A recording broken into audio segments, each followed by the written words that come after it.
राधे राधे, जय श्री कृष्णा। दोस्तों, एक रोज एक सैनिक के पिता के पास फोन आता है आर्मी से।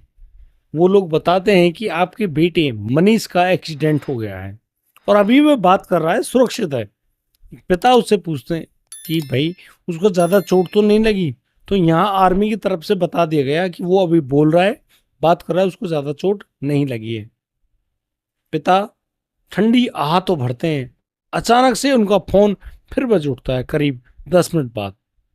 और अब जो खबर आर्मी की तरफ से उस पिता को मिली, वो उसको हिला देने वाली थी। दरअसल उसको जानकारी मिली कि उस जो बेटा है मनीष, वो अब इस दुनिया में नहीं रहा, उसकी जान चली गई है। इतनी बात सुनते ही उस परिवार पे ऐसा दुख टूट पड़ा जिसको सहन करना उनके लिए बहुत मुश्किल था।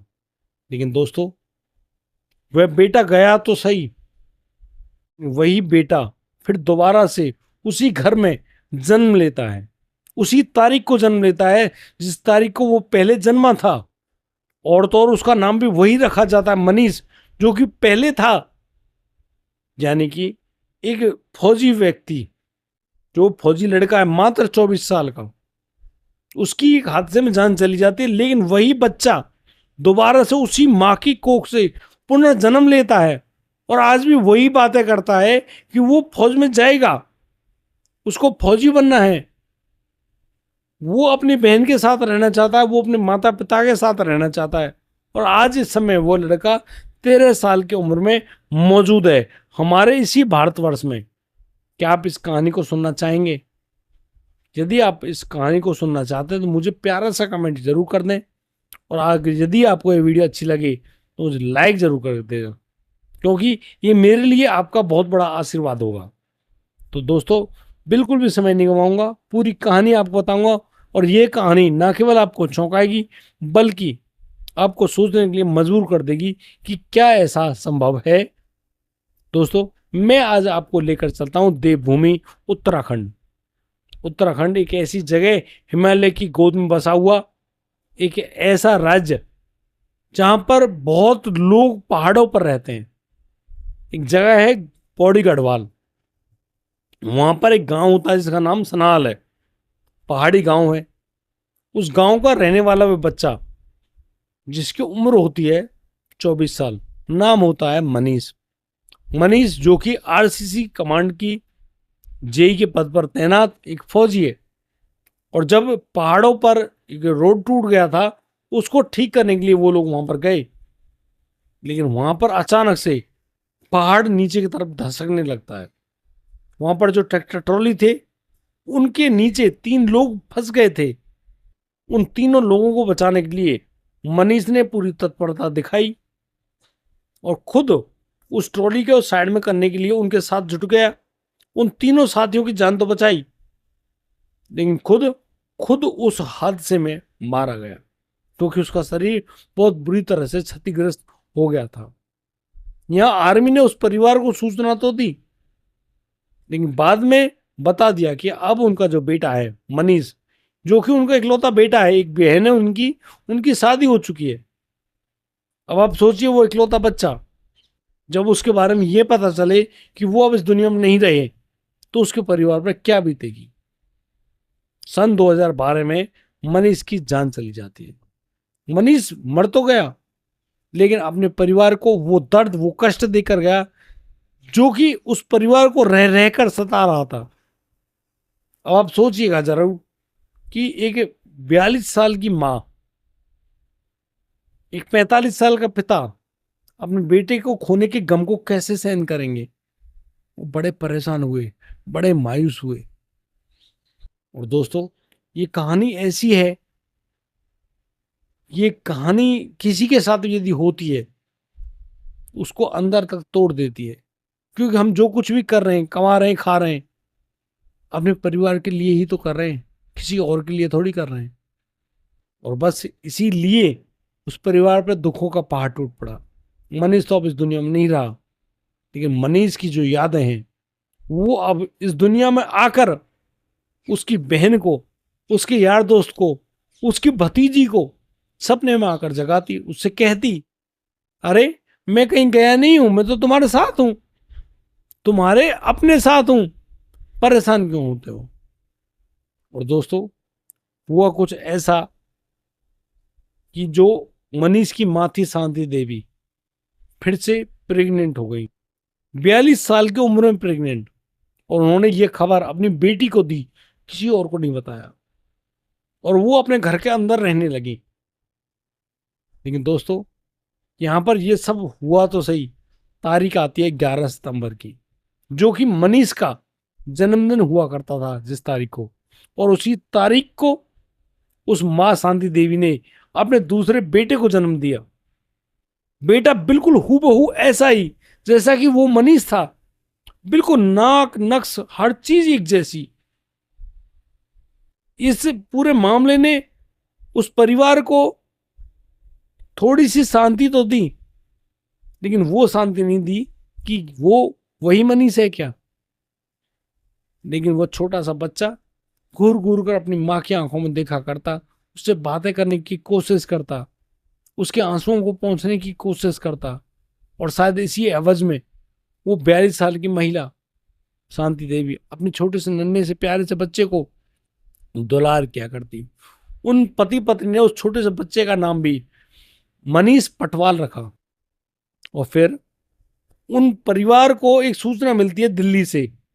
उन्हें पता चलता है कि उनके बेटे मनीष को शौर्य चक्र दिया जा रहा है। और उस समय वही मनीष पटवाल जो अब जन्मा है, मात्र 6 महीने का था। उस बच्चे को लेकर वो माता पिता दिल्ली तो आए, राष्ट्रपति भवन।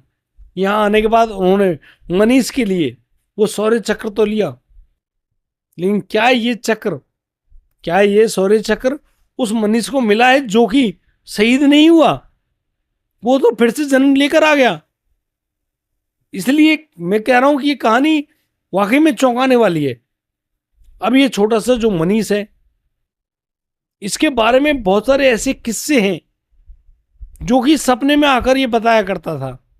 सपने में जैसे कि ये अपनी बहन को सपने में आकर बताया था कि वो फिर से आ रहा है, वो कहीं गया नहीं है, उसकी तो कहीं पोस्टिंग हो गई थी, अब वो उस पोस्टिंग से लौट कर आ रहा है और बस साथ में रहेगा। उस बहन ने अपनी माँ को बताया कि उसको सपने में ऐसे ऐसे उसके मनीष भैया आए थे। और तो और मनीष का एक दोस्त था जो कि पड़ोसी गांव में रहता था, जिसके पास अक्सर मनीष जब भी छुट्टी आया करता, 2-3 दिन बताया करता।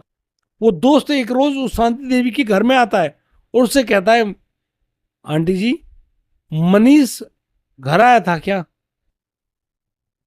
अब वो माँ बड़ी हैरान, कहने लगी कि नहीं तो बेटा, क्या बात हुई?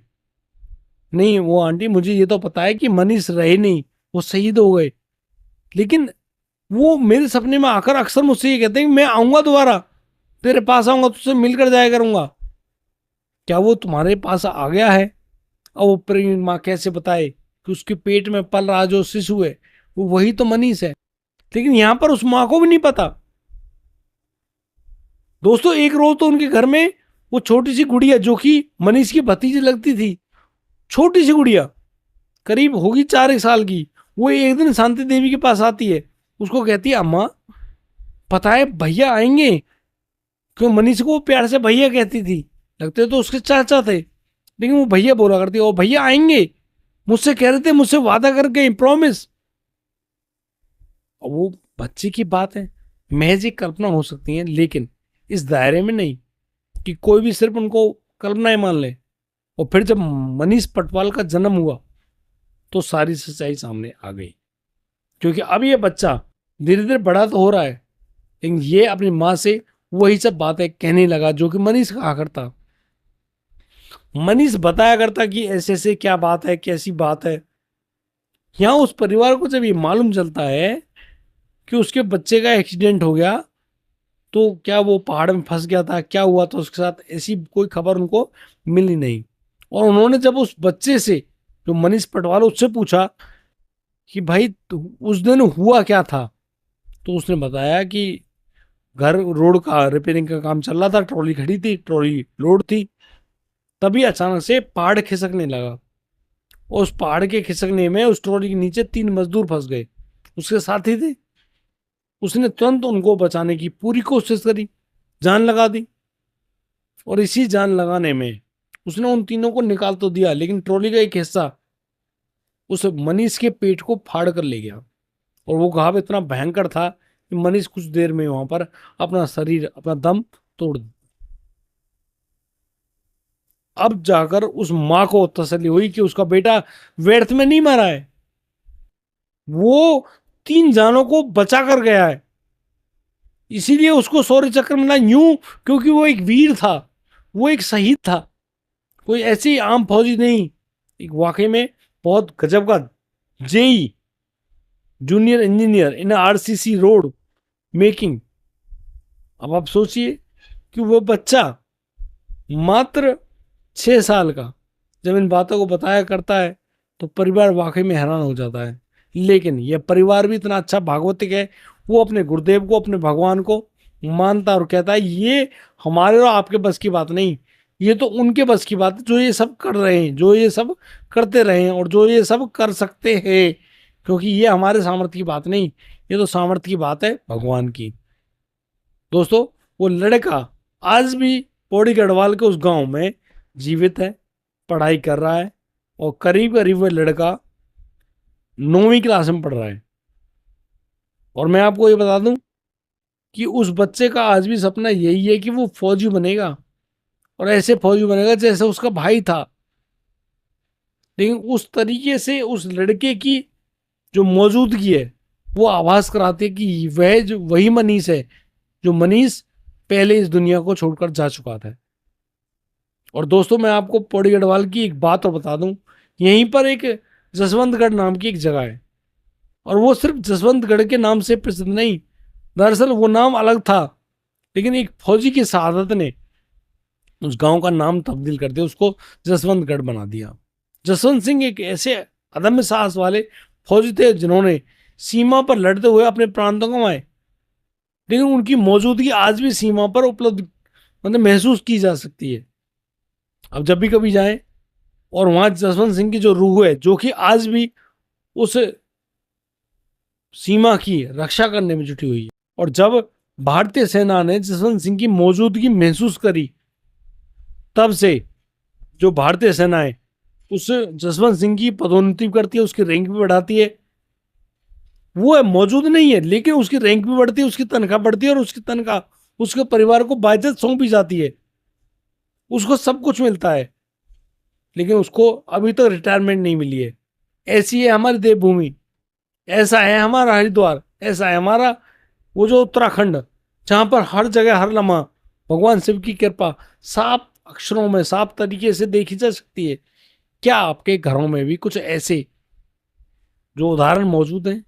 क्या आपके सामने कोई ऐसा शख्स हो जिसको पुनर्जन्म की बातें याद हों, या फिर आप इन बातों पर यकीन बिल्कुल नहीं करते? आप मुझको कमेंट करके जरूर बताइएगा। और दोस्तों, आज समय हो चुका है मेरे उन सभी कमेंट करने वाले दर्शकों का नाम लेने के लिए, क्योंकि काफ़ी लंबा समय गुजर गया, हम किसी का नाम नहीं ले पाए, उसके लिए मुझे क्षमा कीजिएगा। दोस्तों, हमको कमेंट करने वाले एक भैया हमारे राकेश कुमार साहा, जो कि हमारे लिए लिखते हैं द ग्रेट, हम इनका बहुत बहुत धन्यवाद करते हैं। एक अजय कुमार जी हैं जो कि कमेंट करते हैं, आपकी वीडियो बहुत अच्छी लगी, हम आपका बहुत बहुत धन्यवाद करते हैं। एक अगले कमेंट करने वाले हैं दिनेश प्रजापति जी, वो लिखते हैं कि आनंद आ गया, हम आपका तहे दिल से शुक्रिया अदा करते हैं। हमको कमेंट करने वाले एक व्यक्ति हैं जिनका नाम है भगवत चरण, वो लिखते हैं कि इस आदमी ने दारू पी रखी है। भगवत जी, क्या आप भी ऐसे ही दारू पी के बात करते हैं? क्या आपको मालूम है आप कितने बड़े जज साबित हो रहे हैं? आप पहले सच्चाई जानिए, जवान सिर्फ दारू पीने के बाद नहीं टूटती, इस आवाज़ को तोड़ने के लिए कुछ हादसे ही काफ़ी होते हैं। बस इतना ही कहूँगा। दोस्तों, यहाँ पर R.A. शुक्ला नाम की एक व्यक्ति हैं, वो लिख रहे हैं कि कानाराम बैरवा ने जो बताया था सब सही निकला, तुम्हें परेशानी क्यों हो रही है? 12 साल के लड़के ने जो बताया उसको कोई काट नहीं पाया। तो मैं बाबूजी आपसे ये बात कहना चाहता हूँ, हम इस बात को नहीं काट रहे हैं। कानाराम बैरवा की बात को साबित करने के लिए हमने उनका PLR सेशन भी किया, और वहाँ पर बहुत सारे खुलासे हुए, और वो सारे खुलासे मैंने आप सबके सामने रखे हैं। यदि आपको ये खुलासे अच्छे लगें तो आप एक अच्छा सा कमेंट करें और वीडियो को पूरी देखें ताकि आपको सारे तथ्य मालूम चल जाएं। दोस्तों अगली कमेंट करिए हमारे जो सुनीता कुमारी हैं, हम ऐसे कुछ नहीं मानते, आप कुछ भी कहो बिल्कुल मत मानिएगा, आप कुछ मानते ही नहीं हैं, यही तो एक दोष होता है। यदि आप मानना शुरू कर दें तो सब कुछ है, पत्थर में भी भगवान है, लेकिन आप कैसे मानेंगे? क्योंकि आप तो भौतिकतावादी हैं ना, आप तो भौतिक चीजों में सिर्फ सिर्फ पत्थर को देख रहे हैं, आप सच कहाँ देख रहे हैं? सच देखिए, अच्छा लगता है।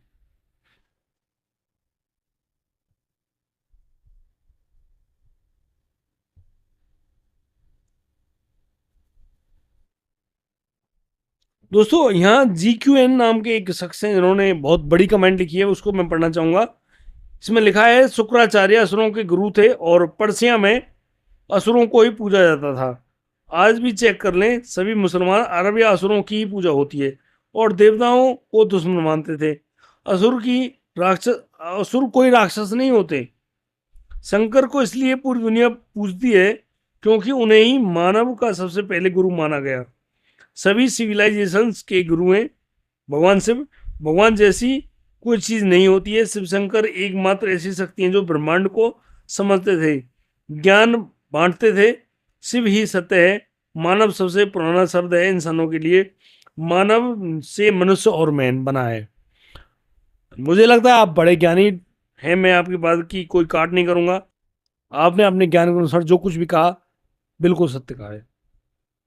यहाँ पर एस यादव हमें बताना चाह रहे हैं, वो कहते हैं कि पुनर्जन्म होता है। मैं आपसे कहूं बिल्कुल होता है, आप इस मामले में बिल्कुल भी गलत नहीं हो। यहाँ पर हमारे एक सुरेश काजला नाम के एक शख्स हैं जिन्होंने कमेंट किया है, वो लिखे हैं कि यह एक रोचक एवं इंटरेस्टिंग कहानी है। आपका बहुत बहुत शुक्रिया, आपने हमारी कहानी के लिए ये शब्द लिखे, थैंक यू सो मच। यहाँ पर एक श्रीमती नीलम सिंह है, वो लिखती हैं कि ओके, आप बहुत ही सच्ची बात करते हैं, थैंक्स। देखिए प्रभु जी, मैं यही कहूँगा कि जो इंसान जैसा होता है ना, वो दूसरे को वैसा समझता है।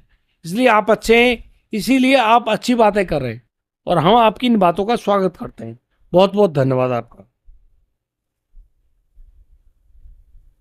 दोस्तों एक अमीनुर अली हैदर एक हल्दर नाम के व्यक्ति हैं, वो लिख रहे हैं, भाई सभी धर्म एक ही बात करती है, बस बात को समझने वाली बात है और अलग अलग लैंग्वेज में है, बट ट्रांसलेशन करते हैं तो गलत ट्रांसलेट करते हैं, खुद की सोच शामिल कर देते हैं।